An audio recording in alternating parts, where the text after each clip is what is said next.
Hello everybody and welcome. I'm the GroundedGliscor, your favorite Armor and Poketuber of this channel, and I want to welcome you to the Week 3 battle of the Alola International Season 5 versus the Waynesborro Gallade, coached by Ethan. I'm GroundedGliscor, your coach of the Low Land Quakes, and again, as I mentioned, we face the Waynesborro Gallade this week. So, versus Ethan and I, battles always have been really different, so to speak, because, like, for example, Ethan likes to bring creative sets. I like to bring creative stuff from time to time, and just sometimes we have serious battles, and sometimes we have more of a meme battle, so to speak. But again, Ethan is in this league since Season 1, and since he came in as a replacement, but since then he did not leave the Alola International, so I'm grateful for that. And then since then we've been bouncing against each other back and forth. Like, the battles have been always really good. In terms of our scores, I think that I'm the one who's on top versus the two of us, but Ethan has beat me once or twice, I believe. But that should not mean anything for this season, because he is already doing better this season than he did last season. So I'm not going to let my guard down in any shape or form. So, this week's matchup has been quite scary. It was really difficult for me to prep. So what I tried to do was try to come with a more creative way to try and beat his team, and just see how that will work out for me. So of course, on your screen you will see my team and his team, and Ethan is bringing the Mega Gallade, the Tornadus T, the Road Raid, the Alola Ninetales, the Jellicent, and the Tapu Koko. And on the right side you see the Scizor, the Megaladios, the Nidoking, Rotom, Piloswine, and Entei. So because we do not have team builders on the channel, I do want to give you a brief rundown of the team that we have, and they should appear on your screen momentarily. So Scizor, which is the first one you see on your screen, is gonna be a choice card set this week. It's the same choice card set. Well, it's the choice card user the same as last week, but this week we have U-turn, Bullet Punch, Wing Attack, and Knock Off. Enough speed to outspeed his entire team except Tapu Koko, because Tapu Koko is the fastest thing on the draft, and I'm not able to outspeed that with my Scizor. So I just went for that because I was like, I do not need to outspeed Tapu Koko because of a Bullet Punch anyway. We have Wing Attack specifically for the Mega Gallade and the Road Raid respectively, depending on what they are. And just the rest was more in the bulk and into attack, so I could probably lift a combat versus his team. So I think that his card Scizor was really good this week versus him, due to the fact that I could outspeed the number of the stress that he had, and would also check me if he would check his team if he wants to try the Aurora field. Second Pokemon on the squad that I wanted to add is Megaladios. This week I noticed that he did not have a Dark type, which meant for me that I could run a Calm Mind, Recover, Refresh, and Store Power variant, which meant that I could Calm Mind up, Recover up, and then also get the status away. So I have enough bulk for that. I have 0 speed investment because I personally have an opinion that I could break his team pretty well without having the speed, because I can let anyone hit whatsoever if I'm boosting. And then a bit of special attack was to get some better rolls with some of his monsters' team. Anyway, I think this is going to be my win condition this week. Not sure how it will turn out, but I think sure as hell that it can break his team pretty well. Third Pokemon on the squad is going to be another Berry Nidoking this week. This week we're rushing Yachidair with a Force Force Steel, with Poison Jab, Earthquake, Ice Punch, and Thunder Punch. They're physically offensive this week, and the reason why they're physically offensive was due to the fact that he could have especially bulky mons in his draft overall, or the use of the Soul Pass users is really high on his team. So that is why I wanted to specifically run a physical set. Like, for example, Earthquake would help versus the Gallade that he has, which normally could live an Ice Beam or Earth Power if I'm correct, but then not an Earthquake. Tapu Koko does not appreciate Earthquake, Jellicent would not appreciate Thunder Punch, and then Tornadus, if it would run an AV, gets hit harder by Thunder Punch and Ice Punch. I have the Yachidair for a Ninetales if I need to, for a HP Ice Tapu Koko if need be, or a Icy Wind Tornadus T if need be, or an Ice Punch Mega Gallade.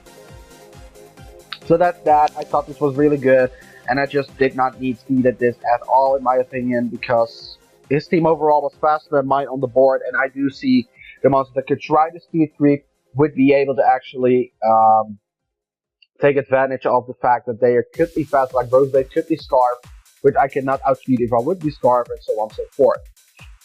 So, the fourth member on the screen that you see is going to be Rotom, called Gibson, the Rocket Yap, the Ayapa Pop Berry this week with Levitate, with Volt Switch, Shadow Ball, Electro Whip, and Defog, running max speed just to see if I could outrun some mons on this team. And especially this week's matchup is good for the Jellicent right there. Defog is there to get rid of the potential hazard attack options that he has in Road Raid, and then of course the Aurora build that he can try to set up. Or the screens to top of Coco if he opts for that. So I have Volt Switch, Shadow Ball, Dual Stab, and then I have Electro Whip to slow down the steam a bit more, and then I have a bit more bulk that, for example, I could live a Blizzard from a Ninetales, so that, for example, the Yappa Berry would restore me pretty well. If it wants to Blizzard me after setting up an Aurora, so I'm guaranteed to have it defog off. So I wanted to bring Erflab with Piloswine as the 5th one of this week, and I'm rocking the Violet with Thick Fat over Oblivious this week because I think Thick Fat could help really well versus potential HP Fire, Heat Wave, or even Ice Boost in general. And then Oblivious would indeed stop from taunting from, for example, Conkeldurrs or Tapu Koko, but instead of setting rocks on those, I would probably go for the offensive movement anyway, so that's why I have a more offensive build. Piloswine right here. This threat allows me, I think, if I remember correctly, that I can do 50% to the Tornadus T with Ice Shard, which is really good. And then we have Stealth Rock as a filler move, mainly to get him up if need be for indeed Tornadus, Ninetales, Alola, potentially he says Road Raid, or Tapu Koko in this case. So I have Aqua Crash, Ice Shard, and Earthquake for overall offense, and that's pretty much what I thought would be good this week. And then the last one, we had Remains, our Entei coming again with a Lychee Berry, Pressure, with Sacred Fire, Extreme Speed, Natural Gift, and Flame Charge. This is a sort of different variant of the Entei I ran in the past. I believe I ran this in Season 3 versus Adamant. He was the coach of the Agron Alakazam back then, and he had a Jellicent of his own. And like, for example, his team does not appreciate Entei at all. Like, for example, Slimy did not last week. Ethan does not appreciate it either, and the only thing that wants to take hits from this is the Jellicent. So, to have a sort of prep for that, I went with Adam and Natural Gift and Lychee Berry, which means if I get the Natural Gift from the Lychee Berry, I have a chance to do 50% to the Jellicent if it's max HP, max defense, if I'm correct. So that's good on my part, and then I have the speed, so that after a Flame Charge, I would be able to outspeed this entire team, and then the rest is a bit more bulky. So, looking at this team now, overall, now you've seen my team. We of course see the Mega Gallade, the Tornadus, Road Raid, Ninetales, Alola, Jellicent, and Tapu Koko, and this was sort of what I expected. I did expect a different variant of some potential 6 that he could bring, but of course when we're going into prep, I knew for certain that he would have the Ninetales, but he would have the Jellicent, the Tapu Koko, the Gallade, and the Tornadus. I expected those 5 100% versus me because they were really good versus me. And then the last one, which he decided to bring Road Raid, could have been anything from his draft, in his opinion, would work well versus me. But seeing the Road Raid is actually pretty good for me because I have pretty much 5 ones on my team that can deal with it pretty well. Because we have Entei, Piloswine, Nidoking, Latias, and Scizor in this case. So, looking at this team, I thought overall that Scizor would be really good as a lead, mainly because of the choice card. And then if he has Tapu Koko, I would use him out anyway because I can lift a Thunderbolt in the electric terrain. And that is kind of what I was going for to see if I can scout out if something is Scarf or not. Looking at his team, I kind of expected a Scarf Road Raid or a Hazard Setting Road Raid. But then looking at the rest of his team, I noticed that potentially it would be a defensive Road Raid because he does not have a switch into Balloon. Like, I was trying to think of the Balloon would be coming this week, but the reason I did not want to bring it is because of Mega Gallade and Ninetales specifically. Those were the reasons that I did not want to bring it. So, that's why I wanted to open up with Scizor, so I could scout out some stuff, and then potentially see if I could figure out some other things in this team. Anyway, things that I need to keep in mind this week is, of course, he has the Z Tornadus key, because else it would not be here, in my opinion. The Tapu Koko could be a spec set, potentially. Jellicent, of course, is his staff, knowing by the looks of his team. Mega Gallade, of course, is scary. If Mega Gallade gets off with Swords Dance, I probably am screwed. So that's kind of what I need to avoid, and that's also why I wanted to open up Scizor. I might want to keep Scizor healthy, just in case, because literally the only thing that outspeeds Mega Gallade from my team currently is the Scizor, and then the priority in Ice from Pylos line and Extreme Feed for Entei. So that's a bit of a misprep maybe on my end, but we will see how that goes. So be sure to enjoy this battle and leave a like and subscribe if you do like us facing off against Ethan. And let's actually hop straight into this battle. So, of course, I'm going to open up with my Scizor, as I mentioned, as he is going to open up with his Gallade. So this was a really good lead matchup, in my opinion at least, because this would give me the opportunity to actually wing attack him straight up and put him in range for an Extreme Speed or Ice Shard later on. So he's going to stay in and he is going to Mega Evolve. I'm faster, of course, and I'm going to click the wing attack to do around 75% or so towards his Gallade, as he's going to click the close combat, which is also around the same amount which I did to him. But right now, I do expect him to not sack this Gallade off like in turn 2. So I decided to switch out into my Rotom, expecting him to go out into the Jellicent as I get that read right. And now I'm going to click full switch, expecting him to switch out because I did not expect him to stay in. As I'm going to go into my Entei just to try and see if I could bluff the fact that I could be a special Entei with potentially Solar Beam Power. So as he recovers, it goes back to full. I know that I do not want to stay in, so I decide to switch out back again into my Latios. And the reason for this is that I could set up on this Jellicent if I wanted to. So he goes out into the Tornadus as I'm going to Mega Evolve, and I decide to click Calm Mind this turn. The reason I decided to click Calm Mind right now is because that would allow me to lift any hits from Tapu Koko or even Tornadus T and even Alola Ninetales if need be. So he indeed goes to Tornadus on the Calm Mind and then decides to U-turn out into his Rose Rage, which I found a kind of an off play. But this gives me a stored power hit off on the Rose Rage, which brings it like at the range of like 30-35%.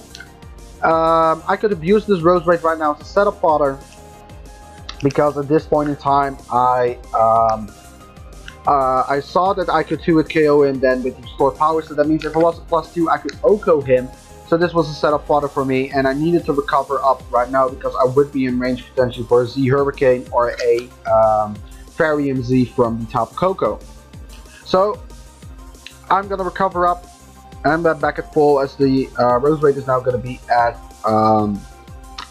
full as well. No, he's gonna. So I'm sorry.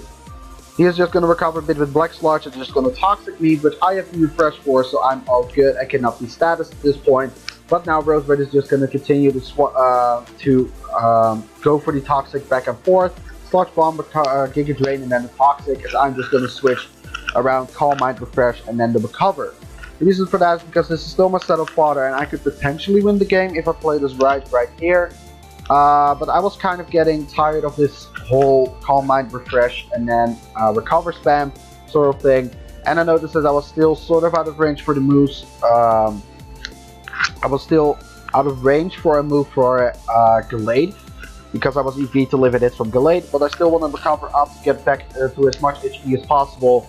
And I thought, and right this turn, I was kind of done with doing this entire game with Rose Rate, and since I was at a good amount of HP, I decided to click the Store Power this turn, as he's gonna hard swap out with his Mega Gallade, trying to catch me on the Calm Mind again. But I'm Store Powering and kill the Mega Gallade right there. So that's a good kill for Mega Latios right there, and that's a threat gone from the game right now. So he's gonna go into his Alola Ninetales, probably trying to set up the Auroraville versus my Store Power, but I wanted to get this opportunity up to get the opportunity to collect the Refresh to get rid of the Toxic, as he is indeed gonna set up the Auroraville. So I wanted to click Calm Mind at this turn because I knew that I could live any one hit from this Ninetales, as he is gonna reveal the Encore on his set. So with him revealing Encore makes me locked into Refresh, and because I do not want to be stuck in the cycle of the Encore, I wanted to switch out into my Pylos line because I could take the Moonblast and the Blizzard incoming that he has, potentially, as he indeed reveals the Blizzard, and now is going to swap out into his Jellicent, which I did expect, so I decided to switch out into Gibson right now. So I'm going to get buffeted by the hill, and I do not see any recovery on this Jellicent whatsoever. But I decide to stay in with my Rotom and just defog the screens away, while the Auroraville away, as he's going to click Axe. Hill's going to stop at this point, and I think this was a good opportunity for me to just stay in and go for the Shadow Ball. And the reason to do that is because I could chip down at the Jellicent, and also it's something that was incoming right then and there. So he switches out in the Rose Raid, and I wanted to go into my Rotom then and full switch around so I can bring in my Scizor, expecting potentially a poison or grass type move to recover a bit more. And due to me being a Scarf, I can outspeed this Roseblade a U-turn out. So I decided to U-turn out into my Rotom because Rotom was the most expendable at this point, and that would allow me actually so I could potentially defog away if he wants to set up another hazard or not. But it goes into his Tornadus Terrian and he knocks me out with the Heat Wave, which gives me a swap into my Nidoking right now, as he is gonna go and launch his Z Hurricane. So, which I mentioned before, I expected Z Hurricane, but I just needed to figure out which was the Z-Mon on the squad. But he's now gonna go for the Z Hurricane, and I evade my Nidoking to lift a Z Hurricane. So that is what happens right here, and I'm gonna get a Thunder Punch off. So, expecting him to potentially swap out, I went for the Poison Jab, because I did not want him to go into the Tapu Koko or something on the Thunder Punch, or something like that, and this would also catch the Alola Ninetales if need be. So I'm gonna click the Poison Jab on the Jellicent, and that's not gonna do much, which forces me into using Thunder Punch again, as he now swaps into his Ninetales, which means that that he could potentially have a shot at setting up Auroraville again, but he decides to Moonblast me and kills my Nidoking right there, which gives me another swap into my Entei. So Entei is now in, and as I mentioned, his team does not appreciate the Sacred Fire whatsoever, except for the Jellicent. So he's now going to go with the Jellicent, and it's a bit higher HP than I thought it was, so I decided to go for the Flame Charge, which was a bit bad, because I did not want to reveal that, so that now he knows that I'm not a Choice Band variant. But now I'm going to launch the Natural Gift, trying to catch this thing so that I can pick it off with the Sacred Fire or the Hail afterwards. But he reads that correctly and he goes for the Recover, expecting me potentially to swap out, or did indeed expect the Natural Gift. So he's now at 50% and I cannot do anything at this point now that my Natural Gift is burned. So I'm going to go into my Latias because this still gives me the Calm Mind if I wanted to. So I'm now going to go into Latias and I wanted to click the Calm Mind. But I decided to opt against that and switch out into my Entei again, expecting him to go into his Alola Ninetales to potentially click the Encore again if I would click Calm Mind, because I'm forced to click Calm Mind to even attack due to stored power being not enough power. So I catch him on the switch right there, and Entei is just in again, as he's gonna go for the Auroraville on the Sacred Fire that I have, and even through the Auroraville I should be enough to pick off this Ninetales. And then from this point on out, I know I can easily win the game with Latias because he has no answers for it at this time. So I was going to go with the Tapu Koko under the Auroraville, and I thought, okay, bringing this Tapu Koko on the Auroraville should probably mean that this is a setup variant, which it proves to be a setup variant as well, so it's a Calm Mind variant with potential dual stabs like Thunderbolt, Dazzling Gleam, which would be a given, but I decide just to sack Entei at this point and just Sacred Fire. As I get the burn, which helps really well versus this right now, because burn and hail will work against him, and then I opt to go for the extreme speed because +1 Thunderbolt does KO me, but then the extreme speed and the burn should put him in range for potentially another hit. So due to the idea that he could have the Thunderbolt, Dazzling Gleam, and HP Ice, I knew that +1 could not KO my my Piloswine. So Piloswine comes through right here and kills the Tapu Koko. So Erflab did his job, and I'm really proud of it right now. So due to him having the Jellicent and the Tornadus left, I wanted to get up my rocks instead of getting the chip damage off on the Jellicent, because I think it was more in my best interest to go for the Stealth Rocks on the Tornadus. If it recovered too much, I could probably lose the game still. But now, of course, as I mentioned, Latias can be my win con right now, due to him having not a good clear answer to that. Because his only clear answer to me, it seems, was that he had the Mega Gallade potentially with Ice Punch or X-Scissor potentially, and then the Ninetales with Encore. So now it's going to be a bit more of a stally part, where I'm just going to click the Calm Mind and the Recover, and then Refresh and all that stuff. So I click the Recover right now, even though I'm +1, as he's going to switch out his Jellicent into his Tornadus as the Auroraville wears off, which is really bad for my opponent, as he's gonna taunt me to prevent me from setting up even more. But I decided to kill this Tornadus because I did not know what he wanted to do, so that's why I went for the stored power there. And then he goes into his Jellicent, and I just need to stall out this taunt a bit before I can do more damage to it whatsoever. So as you see, stored power +1 does not do too much to this thing, but he is now Will-O-Wisp. He Will-O-Wisp me for the burn, So that means that if he goes for the Hex, it would do more damage, but he decides to recover off, which in my opinion was a bad play, because I think if he would go for the Hex, it would benefit him a bit more, because I did not want to be in a situation where he would stall me out with Hex or recover.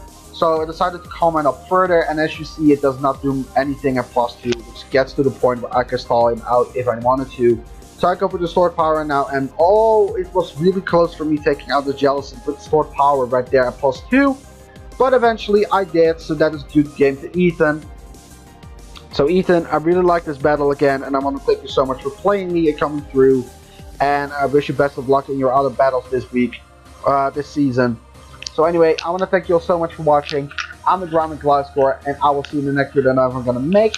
Next week, we are going into week 4 of the Alola International, which means that we should be able to we should be able to claim a nice score out of this, because currently with our current standings, we are at 3-0 plus 8, if I remember correctly. I will check the standings for you right now. Let's see real quick if it can just load up for me.